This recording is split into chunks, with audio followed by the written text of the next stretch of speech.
tout le monde, salut les épicurieux. Aujourd'hui je vous présente un nouveau sujet. Je vais vous parler de matelas, de couchage. Ce lit que l'on a ici, c'est un lit qui est assez spacieux, grand dans notre lit central. Avec un bon matelas, un bon Bultex. Mais voilà, on fait une petite modification parce que Elodie le trouve trop dur. Moi je le trouve bien, mais bon. Vous voyez, c'est un bon matelas avec une bonne épaisseur. On va peut-être l'améliorer avec un surmatelas.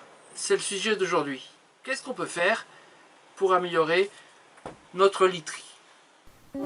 Et si ce n'est pas encore fait, n'oubliez pas de vous abonner, de mettre des likes si ça vous a plu, et puis d'appuyer sur la petite cloche pour avoir les prochaines vidéos.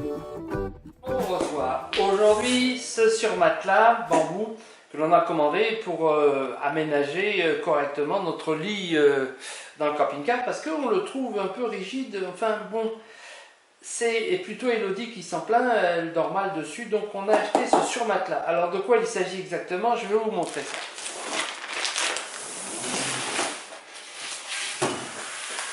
Voilà, il nous arrive bien fermé, bien entassé. Alors ce matelas, il a une particularité, c'est qu'il est à mémoire de forme. Et il est un peu épais, il fait quand même ici compressé faible, mais en fait décompressé il va faire normalement 8 cm. Ce qui est quand même un peu important. On va voir ce que ça donne en réalité posé sur le lit. Bon, il a un double emballage, je vais devoir déchirer cet emballage plastique. On va le dérouler.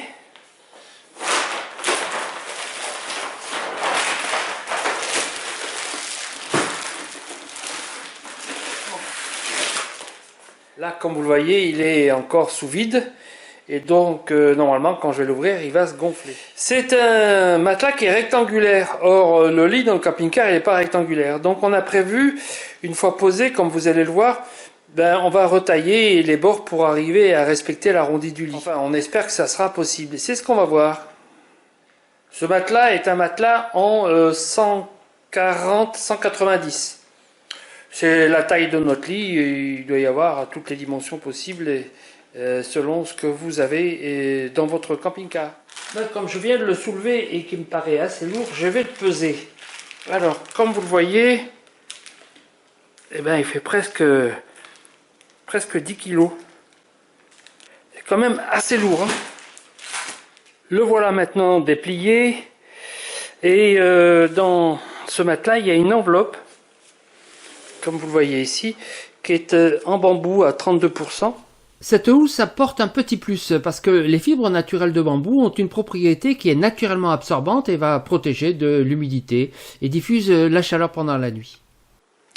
Et le garnissage, donc la mousse à l'intérieur, c'est une mousse viscoélastique. C'est ce qui donne la mémoire de forme en fait. Alors la housse, on pourra l'enlever et la laver. Et retailler la mousse à l'intérieur, puisqu'il va falloir maintenant le mettre à la forme de notre lit. On peut enlever la housse grâce à cette fermeture éclair pour la laver notamment, et nous surtout ça va être aussi pour découper la mousse à l'intérieur, qui pour l'instant n'est pas aussi épaisse que on l'imaginait, de 8 cm comme c'était sur le catalogue.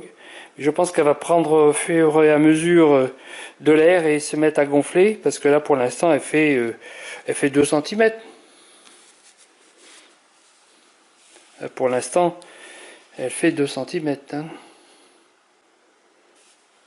Elle va gonfler normalement à 8, ce qui est beaucoup. On va voir ce que ça donne sur le lit dans la réalité. Une des caractéristiques des lits dans les camping-cars, c'est d'avoir cet arrondi au pied et qui permet effectivement de laisser un passage. Et ce passage est indispensable parce que bon, déjà il n'est pas très grand. Hein. Donc faire un lit avec un matelas arrondi, on ne trouve pas ça facilement. Alors on a donc ce surmatelas. Est-ce que il va correspondre? Alors je viens de poser le surmatelas. Il correspond à la dimension. Vous voyez là sur les bords ça va, au niveau de la tête ça va. Vous voyez pour la longueur ça s'arrête juste là, c'est bon. Et donc pour l'arrondi, eh bien, il y a du travail de découpage à faire. Cet angle à enlever. Bon, eh ben, je crois que la réponse, ça va être de tracer un trait ici et de découper la mousse qu'il y a en trop. La housse dispose d'une grande fermeture éclair qui fait tout le tour du matelas, ce qui va permettre évidemment de l'enlever très facilement lorsque on voudra la laver. Alors maintenant j'ai un autre projet. Et moi j'enlève en fait pour maintenant m'attaquer à la découpe de l'angle, de telle façon que ça puisse le faire correspondre au matelas qui va être dessous. D'abord le traçage. Le matelas, le surmatelas, il est équipé ensuite une housse supplémentaire, parce que la housse qui est lavable, elle est là, et là c'est une housse supplémentaire. Donc je vais en fait l'ouvrir pour la conserver et puis refaire l'angle éventuellement, mais j'ai pas de machine à coudre, donc je vais le laisser simplement plier dedans à l'intérieur. Mais je vais pas la découper, je vais découper que la partie qui me gêne ici du surmatelas, et ça je vais le garder. Allez, j'ouvre juste l'angle, histoire de pouvoir sortir, l'angle il commence ici, de pouvoir sortir le matelas, le surmatelas.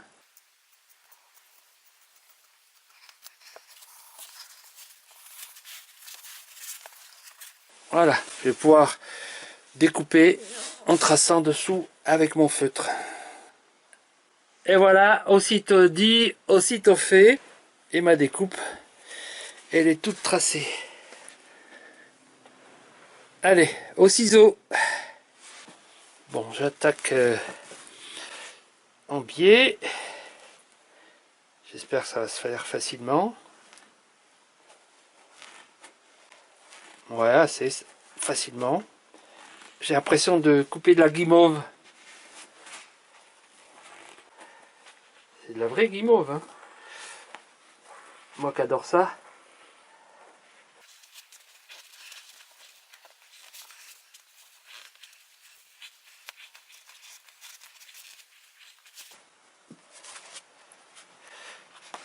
Regardez ça, c'est à mémoire de forme. Ça va être bien.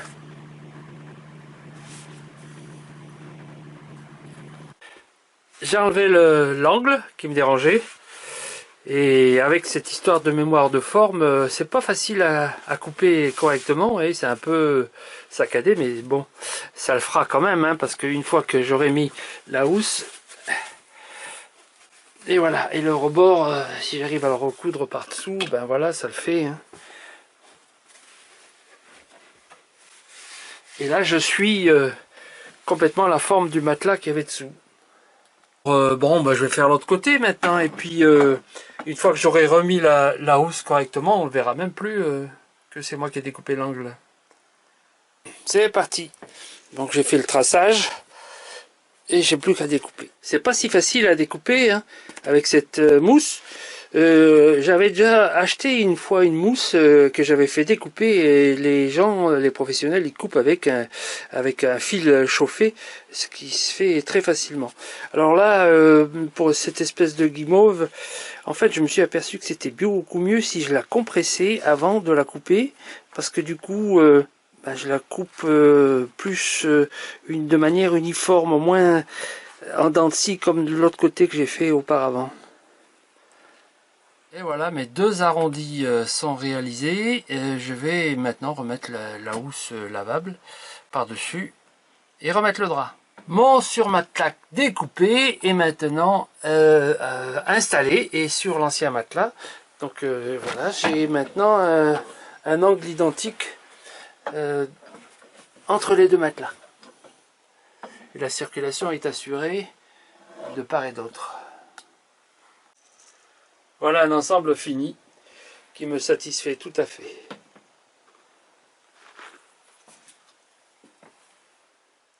Quand vous aurez mis votre surmatelas, il faudra vérifier que les draps que vous avez peuvent border le matelas dans sa totalité, dans son épaisseur. Alors voilà ici les draps que l'on avait auparavant et qui vont très bien parce qu'en fait ce sont des draps avec retour standard. Il n'y a pas de souci pour les draps en général. Si vous aimez bien les draps tendus, vous pouvez utiliser ce genre d'outils que l'on place dessous et qui vont permettre d'accrocher les draps entre eux et de pouvoir les tendre. Ça peut être un complément, j'en ai de toutes sortes d'ailleurs, en étoile qu'on peut mettre dessous, etc. Ça peut être un complément que certains préfèreront. Le lit est maintenant satisfaisant avec les coins arrondis et le surmatelas mis et le drap du dessous installé. Vous voyez qu'il tient bien l'ensemble et il n'y a pas de souci futur à envisager.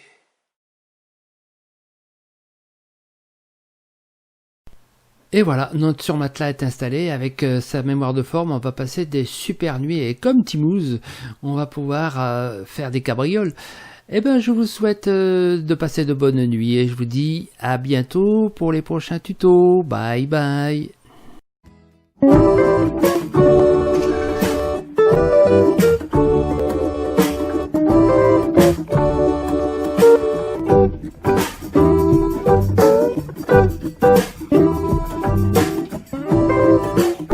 Et si vous avez aimé, n'oubliez pas de mettre un petit pouce bleu et puis d'appuyer sur la petite cloche pour recevoir les prochaines vidéos. Bye bye, à bientôt!